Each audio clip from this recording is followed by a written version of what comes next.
Welcome to it's my life. जिंदगी हंसने गाने के लिए है पल दो पल, इसे खोना नहीं, खो के रोना नहीं। जी हाँ, जिंदगी को जीने का भी एक तरीका होता है, एक सलीका होता है, जिसको आपको समझाने हम चले आते हैं हर हफ्ते इस शो में, जिसका नाम है इट्स माय लाइफ। मैं हूँ आतिका और मैं हूँ उज्जवल, और आज भी हम आपको ले चलेंगे एक बहुत खूबसूरत सफर पर, जिंदगी की a very feel good beautiful journey called life. जिंदगी कैसी है पहेली, हाय कभी तो हंसाए कभी ये रुलाए। आज जानेंगे जाने तू या जाने ना की एक्ट्रेस मंजरी से कि कैसी है life after the release of जाने तू, और जानेंगे टीनेज प्रॉब्लम्स और उसके सॉल्यूशंस। मुलाकात राहुल बोस से, अपनी मर्जी का एक्टर जिसका उसूल है अपने लिए जिए तो क्या जिए। और मिली एक चाइल्ड सुपरस्टार से, और जानिए कि बचपन में ही कैसे बना जाता है सेलिब्रिटी। कभी कभी आदतें जिंदगी में यूं ही कोई अपना लगता है। After जाने तू या जाने ना, I mean things have changed for the good for me. देखो इन्हें, ये है ओस की बूंदें, मुझे दो दो नाम से पुकारते श्रिया या तो अदिति, तो बहुत अच्छा लगता है। से कूदे। कमर्शियल सिनेमा बॉस में भय कभी महसूस मत करना जिंदगी में। हमने 6 बच्चे लिए हैं अंडमान द्वीप से। उज्जवल, तुम्हें तकदीर में यकीन है? बिल्कुल यकीन करता हूँ आतिका मैं तकदीर में, क्योंकि अगर तकदीर साथ दे तो जिंदगी यूं बदल जाती है। एब्सोल्युटली, जैसे बदली जाने तू या जाने ना की एक्ट्रेस मंजरी की, और अब वो एक सेलिब्रिटी बन चुकी हैं। तो चलिए मंजरी से जानते हैं कि अपनी पहली फिल्म की रिलीज के बाद रातों रात स्टार बनना कैसा एक्सपीरियंस होता है। कभी कभी आदतें जिंदगी में यूं ही कोई अपना लगता है। कभी कभी आदतें वो बिछड़ जाए तो एक सपना लगता है। ऐसे में कोई कैसे अपने आंसुओं को बहने से रोके, और कैसे कोई सोच दे। मंजरी की बड़ी बड़ी आंखों को देखकर ही लगता है कि इनमें बड़े से सपने भरे पड़े हैं। छोटी सी उम्र में 3 फिल्में और तीसरी फिल्म जाने तू या जाने ना से टीनेजर्स में क्रेज बन गई हैं मंजरी, और ये बताती हैं कि जिंदगी बिफोर जाने तू और जिंदगी आफ्टर जाने तू दोनों में जमीन आसमान का फर्क है। जाने तू के पहले मेरी 2 फिल्में रिलीज़ हो चुकी थी। फर्स्ट वाज रोक सको तो रोक लो, उसके बाद मुंबई सालसा रिलीज़ हुई थी। लेकिन यू नो, जब पहली फिल्म काम नहीं करती है, when you are new comer and you are completely from outside the film industry, मेरे पेरेंट्स भी फिल्म इंडस्ट्री के नहीं हैं, तो थोड़ा डिफिकल्ट हो जाता है, because then no people don't take you very seriously because your first film hasn't worked. And after जाने तू या जाने ना, I mean things have changed for the good for me, because like initially, like you know, nobody was taking me seriously.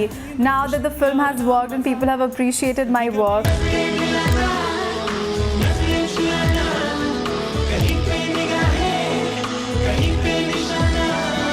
Atika, मंजरी की ये film जाने तू या जाने ना देखने के बाद मुझे अपने कॉलेज के दिन याद आ गए, अपना टीनेज याद आ गया।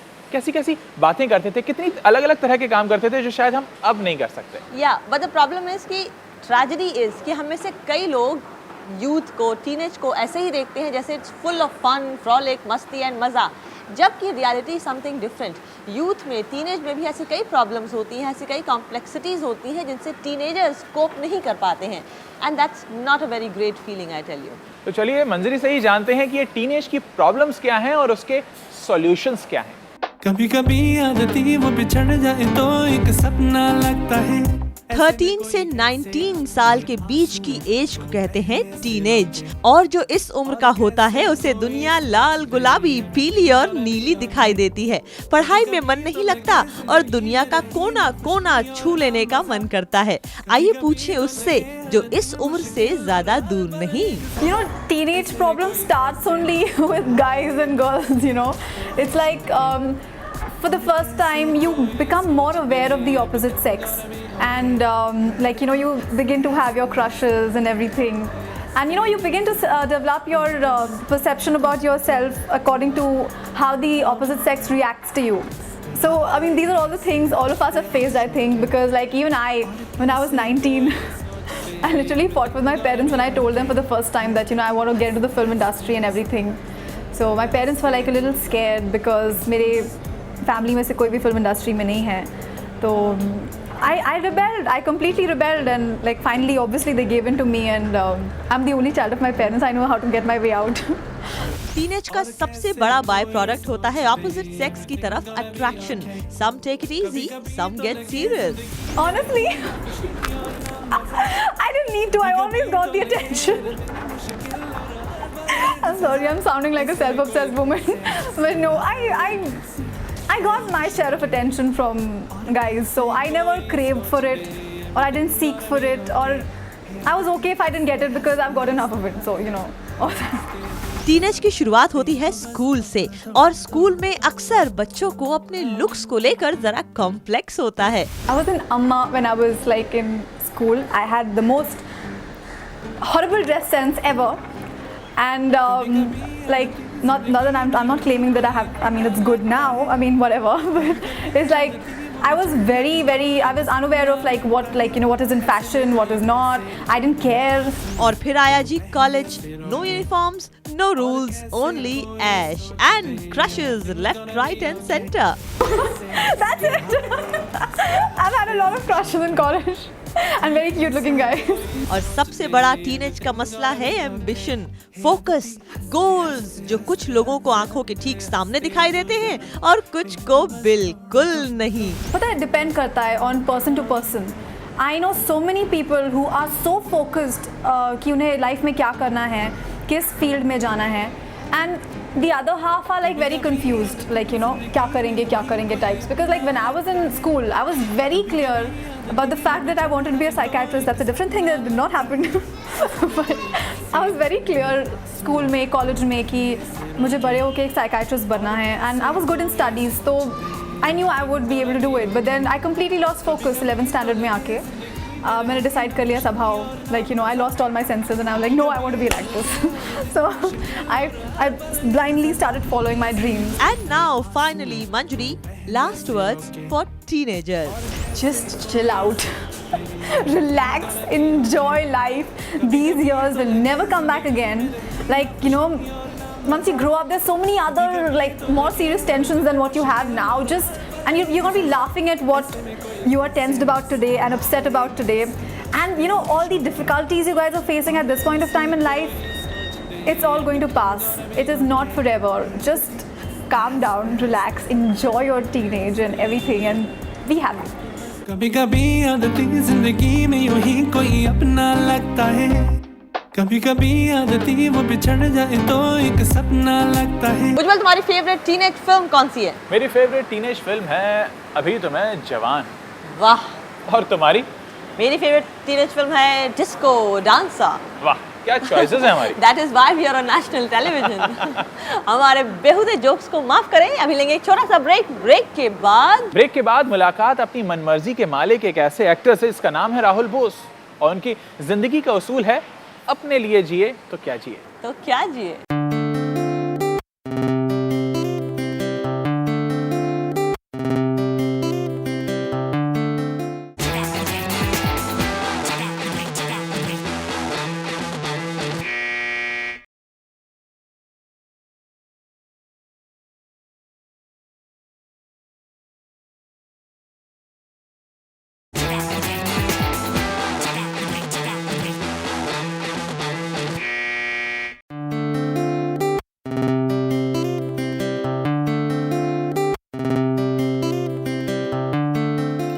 Welcome back to it's my life. हम में से कई लोग ऐसे होते हैं जो अपने ही फैसले अपने ही लिए सही वक्त पर सही तरीके से नहीं कर पाते हैं। पूछो कैसे?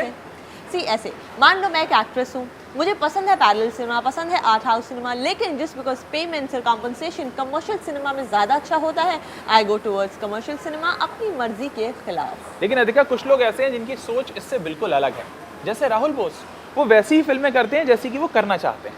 एब्सोल्युटली। और ना सिर्फ राहुल बोस एक एक्टर हैं, एक डायरेक्टर हैं, बल्कि ऑल्सो एक सोशल एक्टिविस्ट हैं जिन्होंने कई बच्चों को अडॉप्ट भी कर लिया है, and that makes him a hero worthy enough to be on our show.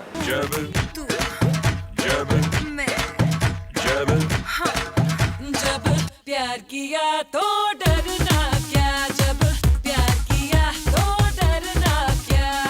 Commercial parallel film industry में एक्टर्स के सामने अक्सर ये सवाल आता है कि किस में जाएं। एक में ऐश ही ऐश और दूसरे में मन का सुकून, एक रियल एक्टर के मन का सुकून। बहुत नसीब वाले हो आप, कि चमेली का नाच फोकट में देख लिया, नहीं तो 5,000 रुपये लगते हैं। 5,000। अपना धंधा ऐसा ही है। अपना भी। तुम? मैं बोलने का पैसा लेता हूँ। कितना? 10,000 रुपये 1 घंटे के लिए। कुछ लोग चकाचौंध में अपनी आंखें बंद कर लेते हैं, पर राहुल बोस नोप नोप नोप।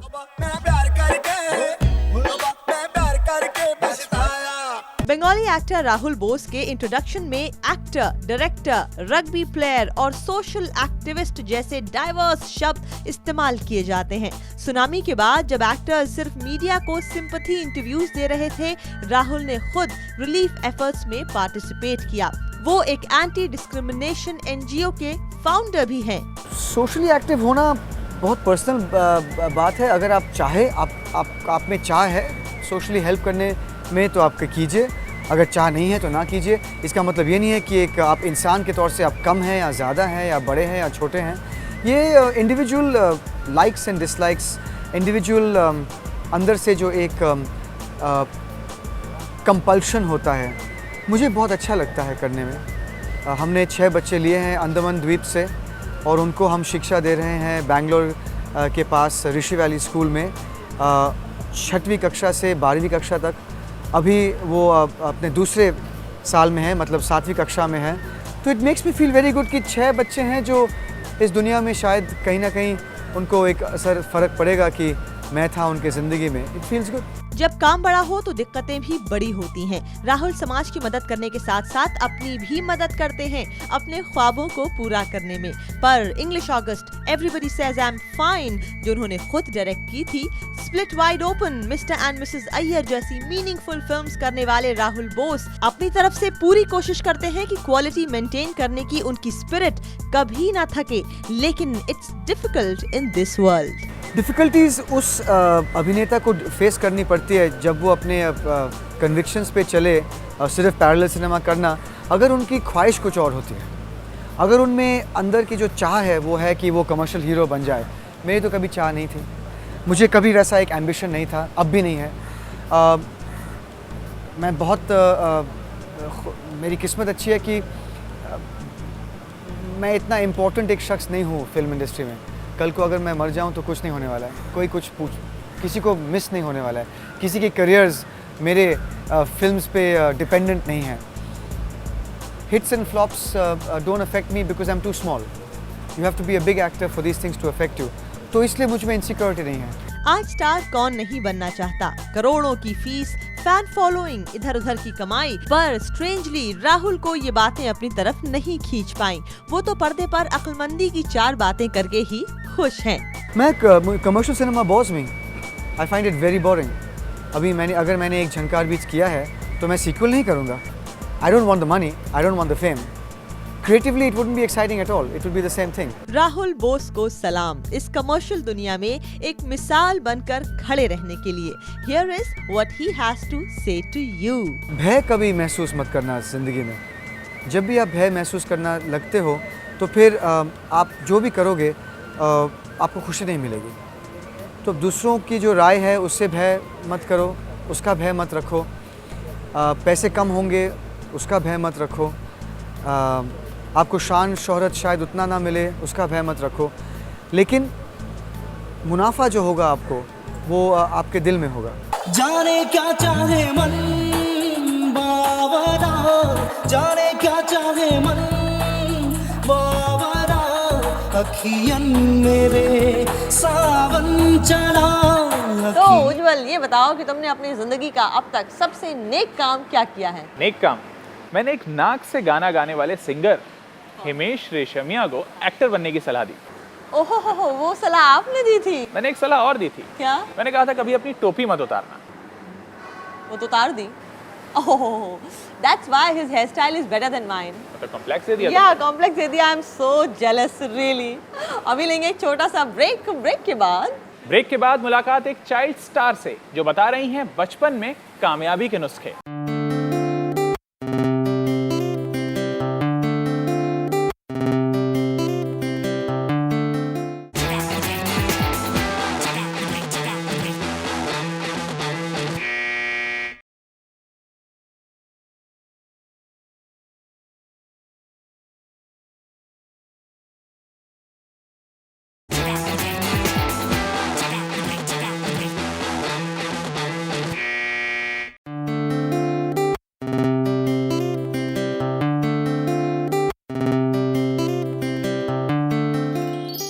Back, you watching it's my life. अगर आपके चेहरे पर मासूमियत है, आंखों में ट्विंकल है और आपकी मुस्कान एंजल्स जैसी है तो समझ लीजिए you are a perfect television face. और ऐसी एक चाइल्ड स्टार हैं श्रेया शर्मा, जिन्हें आपने शाहरुख खान के साथ क्या आप 5वीं पास से तेज है में देखा होगा।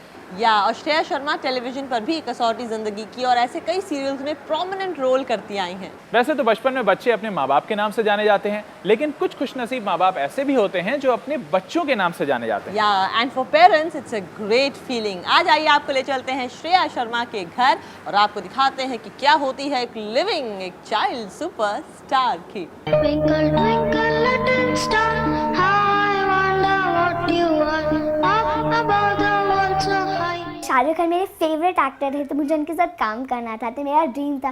और जब 5वीं पास का ऑफर आया मैंने कहा तो मुझे ये तो किसी भी हालत में करना है, तो मुझे बहुत मज़ा आया करते समय। तुम्हारे लिए ये गिफ्ट लेकर आई है। हाँ, ये एक तुम्हारे लिए टॉप लेकर आई है। मुझसे टाइट हो रहा था तो मैंने कहा आपको शायद फिट हो जाए। इतनी शिद्दत से मैंने तुम्हें पाने की कोशिश की है कि पूरे जन्नत ने मुझे तुमसे मिलाने की साजिश की है। कहते हैं अगर किसी दिल को पूरे दिल से चाहो तो सारी कायनात में उसे मिलाने की कोशिश में जुट जाती है, और मैंने शाहरुख खान को पाने की कोशिश की तो आप सब ने मुझे मिलाया। शाहरुख खान मेरे फेवरेट एक्टर है तो मुझे उनके साथ काम करना था, तो मेरा ड्रीम था। और जब 5वीं पास का ऑफर आया मैंने कहा तो मुझे ये तो किसी भी हालत में करना है, तो मुझे बहुत मज़ा आया करते समय। आजकल जमाना है तेजी का। बहुत मज़ा आता था क्योंकि वहाँ पे हम पढ़ाई भी कर रहे होते थे और साथ में इंजॉय भी हो रहा होता है, मज़ा भी, हंसी भी, सब कुछ, यानी कि 2 in 1 हुआ कर रहा था। हम पढ़ते भी थे साथ साथ में, हमें शादी भैया के साथ मुझे तो बहुत मज़ा आता था क्योंकि वो मेरे फेवरेट हीरो हैं। और साथ साथ में हम मस्ती भी थे, कंटेस्टेंट्स भी आते थे, और जब कंटेस्टेंट हमारी हेल्प ले रहे थे तो सबसे ज़्यादा मज़ा आता था क्योंकि वही हमें कहते रहते चलो पढ़ो पढ़ो पढ़ो। और अब हमारी बारी आई कि हम उनको बताएं अच्छा आपको आंसर आता ही नहीं और आपको हमारी हेल्प लेनी पड़ती है। सब अभी मुझे 2 नाम से पुकारते, श्रेया या तो अदिति, तो बहुत अच्छा लगता है।